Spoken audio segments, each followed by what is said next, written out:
Hoje vamos conversar com Sidney Lourenço, palestrante espírita da cidade de Florianópolis, Santa Catarina.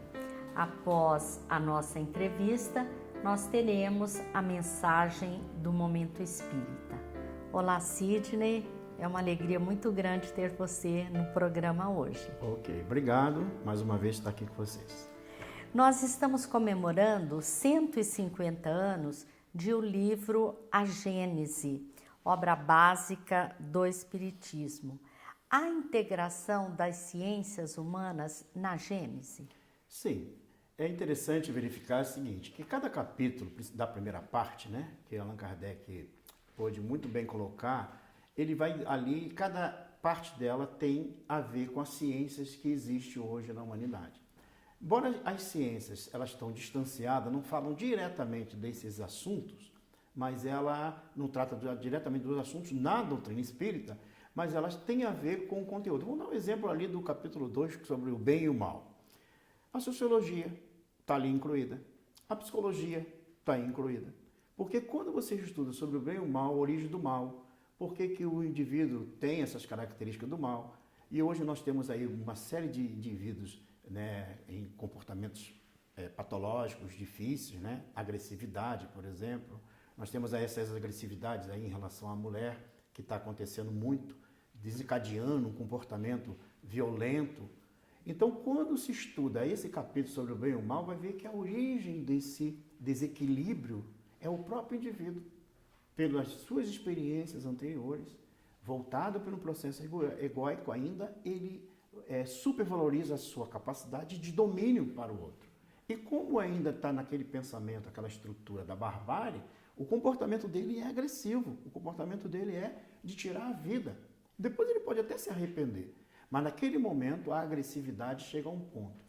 Se estudasse esse capítulo um pouco mais, a nossa psicologia, a sociologia, as ciências sociais, elas teriam mais capacidade de perceber que não é somente um distúrbio fisiológico que leva aquele indivíduo a tomar aquele comportamento.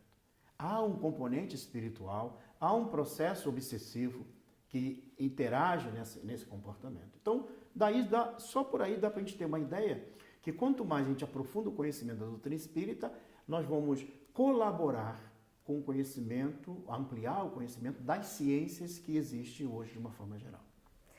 E a ciência descoberta pelo homem faz parte da lei divina que é apresentada em O Livro dos Espíritos, a obra básica do Espiritismo? Sim. Há uma questão muito interessante que Allan Kardec apresenta, mostrando que as leis divinas ela pode ser dividida em duas partes. As leis físicas e as leis, vamos dizer assim, do bem, a lei de amor, a lei que trata, as leis que o homem de bem a produz. Ou até aprende, ensina, ele relata e vive essas questões. As leis físicas, cabe ao homem de ciência estudá-la. E a lei natural, a lei do bem, cabe aos homens de bem aprofundar essas leis naturais. Então, veja bem, as leis naturais que elas existem, era justamente para mostrar que elas sempre estão unidas. Faz parte de um mesmo processo, faz parte de uma mesma origem. O que difere é a maneira como nós lidamos. No primeiro capítulo do Evangelho segundo o Espiritismo, Allan Kardec vai tratar sobre as leis, principalmente sobre as questões não vir destruir a lei, mas porém cumpri-la. Quando ele vai tratar desse assunto, ele ali coloca, o próprio codificador coloca, sobre a revelação, as três revelações. A revelação de Moisés, a revelação do Cristo e a revelação do Espiritismo. Mostrando então que Jesus é a porta e o Espiritismo é a chave. Mostrando que essa união da ciência com a religião levará a um resultado muito mais proveitoso para a humanidade. Então é isso que está faltando à humanidade, a gente avançar nesse conhecimento. Então as leis, elas fazem parte, as leis físicas, fazem parte também das leis naturais. Você se referiu a uma questão muito importante, que é a aliança da ciência e da religião, O que você nos diz sobre isso na visão espírita? Esse processo vai acontecer naturalmente. Até porque quando a ciência, quanto mais ela avança nas questões materialistas, ela acaba ficando sem base. Recorda-me numa das aulas de fisiologia, quando certa feita estávamos analisando o cérebro nas fissuras para descobrir o comportamento humano e tudo mais, nas experiências na área de psicologia, eu parei com o cérebro na mão e questionei o professor de fisiologia. Mestre, onde é que está a inteligência aqui? E ele disse, não, a inteligência é uma energia que vai e volta e tal. Ele ficou tentando explicar dentro da visão dele, né? E eu muito tranquilo, porque eu sabia que a inteligência não estava ali, né, restrita ao corpo físico, né? Então, ou seja, a ciência, os cientistas dessecam o corpo físico, não encontra a alma, diz que ela não existe. Por isso que muitos se tornam materialistas, né? Exatamente. Porque não tem essa visão. Não tem essa visão. Inclusive, nós tínhamos um professor de psicopatologia que ele dizia muito bem que esse negócio de lei de causa e efeito não existe, ele já ia de encontro a essa realidade, né? E a gente notava que faltava base lógica para que ele fundamentasse aquilo ali. Apenas era uma falácia no sentido de não aceitar qualquer outro argumento. Então, veja, o dia que parar para analisar que o corpo, por mais que a gente possa encontrar na estrutura do cérebro, como hoje o cérebro está todo mapeado, maravilha, beleza, se encontra tudo ali certinho, né? Efeito disso, efeito daquilo, mas o ser espiritual que está ligado naquela estrutura desde o nascimento ainda não é analisado pela ciência. O dia que isso for analisado, vai ver que tudo isso no corpo é apenas efeito daquele ser que é o ser inteligente. E o nosso codificador vai tratar isso na questão 257 do Livro dos Espíritos, quando ele vai falar que a sede das sensações, das percepções e do sentimento está na alma, não está no corpo. O corpo é apenas reflexo daquilo que a alma sente. Então, o próprio Hahnemann, no Evangelho segundo o Espiritismo, ali no capítulo 9, ele vai falar sobre a cólera. E ele vai dizer, não é o corpo que dá cólera, a raiva. Quem tem raiva é o espírito, né? Por mais que a gente possa dizer, eu estou com dor de cabeça, por isso que eu te respondi mal. Eu estava com meu fígado muito bom, por isso que eu falei isso. Eu sempre brinco quando eu falo sobre isso, dizendo o seguinte, tem algumas coisas que acontecem com as senhoras que eu não evito de falar, que é justamente a mudança hormonal, né? Que transforma o comportamento. Mas geralmente a gente coloca sempre a culpa no corpo. Sim. Quando na realidade é a predisposição moral do próprio espírito que está encarnado naquele corpo. Isso, o corpo é a consequência. É a consequência. É a consequência. Um dos princípios básicos do espiritismo é a reencarnação, né? Existe alguma comprovação científica da reencarnação?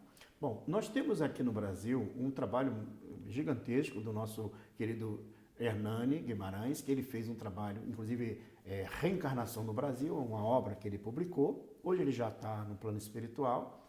Nós temos também Ian Stevenson nos Estados Unidos, que não é espírita, mas ele tem 20 casos sugestivos de reencarnação. Então, provando a reencarnação fora do meio espírita, né? Chegando a resultados que podem ser analisados por qualquer pessoa. Nós temos Brian Weiss, que também tem alguma coisa que fala nesse sentido, né? Mas o ponto principal são as ideias inatas. Nas próprias crianças, que os pais hoje poderão analisar os seus filhos em casa, as características que eles trazem, conhecimentos que às vezes eles apresentam, crianças pequeninas mesmo, que tocam instrumentos sem nada ter aprendido, né, nessa existência. Então são fatores que, por mais que a gente possa negar, ou as pessoas neguem, mas eles comprovam realmente a ideia da reencarnação. Então a reencarnação ela é fundamental para que a gente entenda que a humanidade toda está dentro desse processo. O dia virá em que as lembranças serão muito mais tranquilas. Nós vamos recordar com muito mais facilidade as nossas vidas anteriores. Por enquanto, não é bom recordar muito, porque, né, por isso que há o esquecimento do passado. Né? Então, ao dia que começar, por exemplo, nos mundos felizes, como diz o próprio o Evangelho, não existe a doença. As pessoas adivinham o pensamento uma da outra. Então, é o nosso caminho. Nós vamos chegar lá. Lógico, vai demorar um pouco mais, mas vamos chegar lá, com certeza. E você poderia nos dizer qual é o caráter da revelação espírita? O caráter básico da revelação espírita é ser divina. Enquanto as crenças está tudo fundamentado em princípios ou teologias criadas pelos próprios homens, a revelação espírita não está assentada numa proposta que foi feita pelo codificador, mas sim na própria revelação divina para a humanidade. Houve um momento preciso para que isso acontecesse. O próprio Cristo já falava da vinda do Consolador, que esclarecia, que poderia trazer novas informações daquilo que ele não pôde dizer naquela época, que faltava ainda um espaçamento emocional dos indivíduos para poder compreender. Então, veja, esse avanço é necessário que aconteça para a gente poder voltar atrás e recompor esse conhecimento. Então, o caráter dela, por ser divino, ela não está ao bel prazer dos homens. Até chegar a se pensar, se queimarem todos os livros espíritas, os espíritos ditarão de novo, sem nenhuma dificuldade. Por quê? Os médiuns sempre existiram. Exato. Então, não deixa, não vai ter mais nada de livro. Tudo bem, os espíritos estão aí para continuar dizendo, né? Esse caráter divino da revelação espírita é muito interessante porque foram os espíritos que nos trouxeram essa revelação, né? Diferente da ciência materialista que vai em busca de, não é? Isso. É interessante essa tua colocação, porque assim, as ciências ordinárias, elas utilizam sempre uma hipótese para falar daquele fenômeno que está acontecendo, né? Então, ela cria uma hipótese. E os cientistas vão para o laboratório, vão para as suas experiências, para provar que aquela hipótese é falsa. E quando eles provam que a hipótese não é falsa, aí surgem as teorias e surge a lei. Na doutrina espírita foi totalmente diferente.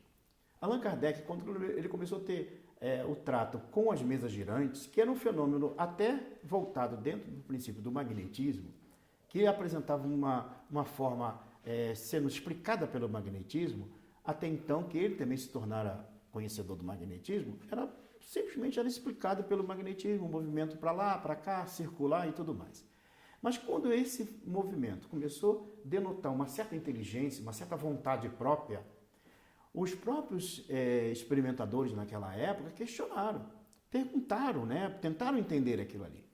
Mas foi muito interessante que quando Allan Kardec começou a participar, né, o nosso professor Hipólito Leão Denizati Rivaio, começou a participar desse processo, juntamente com o Dr. Fortier, dessas experiências, ele começa a perceber o seguinte, havia alguma coisa diferente ali. E aí, na medida que as comunicações foram surgindo, foi revelado o seguinte, não é a mesa que fala, são as almas dos homens que antes viviam na Terra. Então, vejam, a hipótese na doutrina espírita não existiu. Ninguém criou a hipótese para explicar o fenômeno. Foi o próprio fenômeno que se revelou. Então, por isso que a ciência espírita ela tem um caráter diferente. Ela não está dentro do mesmo cadinho das ciências ordinárias. Tanto é que o nosso codificador, em O Livro dos Espíritos, ele diz que a ciência, como ciência, é incompetente para falar das questões do espiritismo. Por quê? Porque ela analisa pela visão material. Ela quer tudo colocar dentro daquele cadinho ali, daquela caixinha. E quando o espiritismo, ele expande o conhecimento. Então, por isso que a ciência espírita hoje, o conhecimento do espiritismo, ele está baseado na própria revelação do próprio fenômeno. Esse fenômeno, ao se revelar, se descortinou, né? Uma série de informações sobre a vida espiritual. E o que esse fenômeno veio revelar, Cid? Ele veio revelar que a vida prossegue além da sepultura. Veio revelar principalmente que nós, por mais que podemos pensar, a nossa vida não restringe somente nisso aqui. Veio revelar uma coisa muito interessante. As pessoas hoje, elas sofrem por dores, por má formação congênita, crianças com microcefalia, pessoas com câncer, com mal de Alzheimer, com doenças seríssimas. E as pessoas acham que estão ali limitadas àquilo ali. Quando a gente estuda a doutrina espírita, vai começar a perceber o seguinte, isso faz parte do corpo físico. Porque quando ele sai do corpo, o espírito que não vê, voltará a enxergar. O que não anda, voltará a andar. O que não fala, voltará a falar. Aquele que tinha o Alzheimer, vai deixar de tê-lo. Aquele que tinha uma paralisia cerebral, não vai ter. Ou seja, o espírito ele não é suscetível de ter essas deficiências do corpo. Então, veja, só essa revelação já é uma esperança, já é um consolo. Então, por que o Espiritismo é o Consolador prometido? Porque ele mostra a esperança, ele mostra o futuro. Porque nós não estamos restritos a esse mundo de provas, de expiação somente. Nós estamos nos preparando para uma etapa posterior. Então, só em sair do corpo e perceber, poxa, eu estava no corpo onde eu tinha dificuldade para falar, eu tinha dificuldade para me movimentar e agora estou livre. Então, isso é temporário. Isso é um processo de aprendizado. Então, essa revelação, eu me emociono com essa parte do Espiritismo, porque quando a gente olha uma pessoa que está sofrendo, e a gente conhece algumas pessoas, principalmente lá em Florianópolis, que tem um trabalho lá com o pessoal com câncer e tudo mais, E a gente percebe que muitas das vezes, quando esses fenômenos ocorrem, das pessoas perderem a esperança pela vida, e quando a gente fala que a vida prossegue da sepultura, além da sepultura, eles criam um brilho nos olhos. Eles começam a ter esperança, sabendo que vai continuar vivo. Então isso é importante. Essa revelação que a doutrina espírita tem como ponto principal, que ela deveria ser amplamente difundida para todos os lugares. Porque quanto mais isso as pessoas entenderem, melhor será para a humanidade. Isso faz com que a pessoa, você falando, eu pensava, com que a pessoa entenda quem ela é, né? Quem ela é, de onde ela veio, para onde ela vai. E isso dá um sentido diferente para a vida, né? Isso.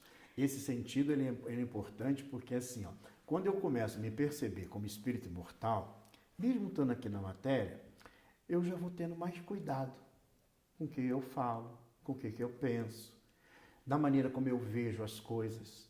Eu começo a pensar diferente. Por quê? Porque tudo aquilo que eu agir, da maneira como eu agir, vai ter um resultado para mim. Se for benéfico, se for no bem, vai ser um resultado positivo. Se for voltado para o desequilíbrio, vai ter um resultado nesse mesmo sentido, em desequilíbrio. Então, esse conhecimento, ele nos transforma. Quando Allan Kardec trata ali nas leis morais, nos últimos capítulos sobre a perfeição moral, ele vai dizer que duas coisas são básicas. A origem de todos os vícios, todos, é o egoísmo. O orgulho e o egoísmo é a origem de todos os vícios. Então, eu posso imaginar qualquer vício, até o vício do álcool, da droga, da drogadição, tudo. Está lá no egoísmo. E aí ele diz, a origem de todas as virtudes é a abnegação. O ato de você abnegar-se em favor do próximo, em fazer o bem. Aí tem exemplos, Madre Teresa de Calcutá, Irmã Dulce, Chico Xavier e tantos outros, né? Então, veja, nós temos dois parâmetros. O vício é gerado pelo egoísmo, que quando ele for se transformando, o vício deixará de existir. Mas a abnegação é algo que eu já posso fazer hoje, Sim. com o olhar, por exemplo. Nas palavras do Cristo, né? Se teus olhos forem bons, todo o teu corpo será luminoso. É uma consequência natural da saúde física. Quando eu procuro agir de acordo com os princípios da doutrina, que nada mais é do que a doutrina do Cristo. Né? Por isso o lema do Espiritismo, fora da caridade não há salvação. Sidney, muito obrigada pela sua participação. Muito obrigada mesmo. Obrigado a vocês por essa oportunidade. Agradecemos a todos vocês que estiveram conosco. Lembramos que agora teremos um Momento Espírita e convidamos a todos para que vejam essa linda mensagem que virá a seguir. Muita paz a todos. Somos maioria. Nunca antes na humanidade houve tantas pessoas fazendo bem e amando o próximo como em nossos dias. À primeira vista, a frase parece fora de contexto e mesmo alienada das coisas que vemos. Temos a impressão de que todos estão fazendo o mal, que poucos são honestos, que ninguém respeita o próximo. Vemos as notícias na televisão, lemos manchetes nos jornais, escutamos conversas no trabalho e na condução. Tudo parece convergir e se dirigir para a maldade, para o prejuízo alheio, para gerar dificuldades. Porém, o que ocorre é que escutamos meias verdades, ou às vezes um pedaço bem pequeno de verdade, e apenas com isso concluímos ser o todo. O que não vemos nos noticiários são os milhares de heróis anônimos que ganham sua vida no trabalho honesto e que com responsabilidade criam os seus filhos. Não é notícia as mães e os pais que velam horas a fio o sono de seus filhos para terem certeza que estão bem, que acompanham seus deveres escolares e os educam com amor e carinho. Poucos comentam a respeito da multidão de voluntários que dedica horas e horas para minimizar dores, dificuldades e problemas do próximo, que na maioria das vezes é alguém desconhecido. E tudo isso fazem pelo prazer de ajudar. Esquecemos que se há muitos que transgridem as leis, nunca tivemos tanta proteção legal para as crianças, os idosos, as mulheres e tantas outras minorias na sociedade. Se ainda existem políticos que não honram seus cargos e missões públicas, há muitos funcionários públicos que trabalham além do que seus contratos prevêem, pelo ideal de melhorar a vida da população.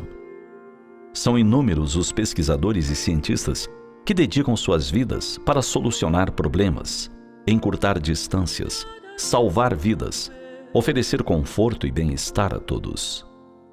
Debruçam-se nos laboratórios, utilizando-se de sua inteligência e ciência, no ideal de conseguir algo que beneficie a humanidade.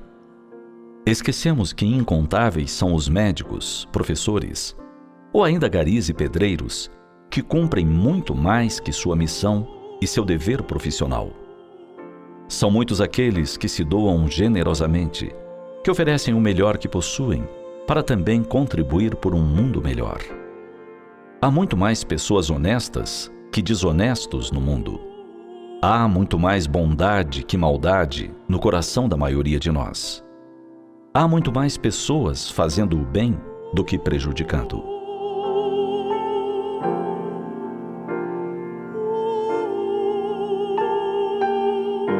Assim, ao olharmos nossa sociedade, lembremos que não estamos sós. Nem somos minoria, aqueles que fazemos o bem, que somos honestos e idealistas. Apenas somos, aparentemente, transparentes uns para os outros.